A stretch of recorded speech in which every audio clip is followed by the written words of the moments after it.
Apple has officially announced iOS 27, bringing new Apple Intelligence features, smarter Siri AI, stronger parental controls, and a range of other software improvements.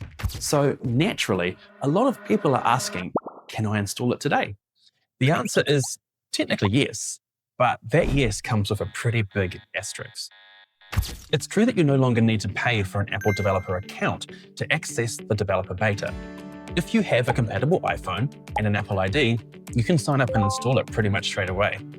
But before you do, remember that this software is still in testing.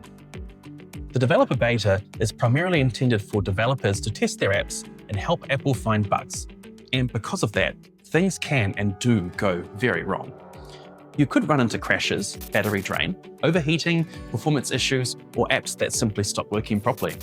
That can be frustrating if it's your only phone.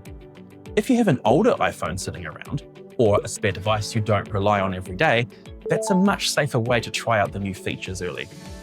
For most people though, we'd recommend waiting for the public beta at least. It won't be perfect, but it should be more stable because developers will have already spent time finding and reporting the biggest issues.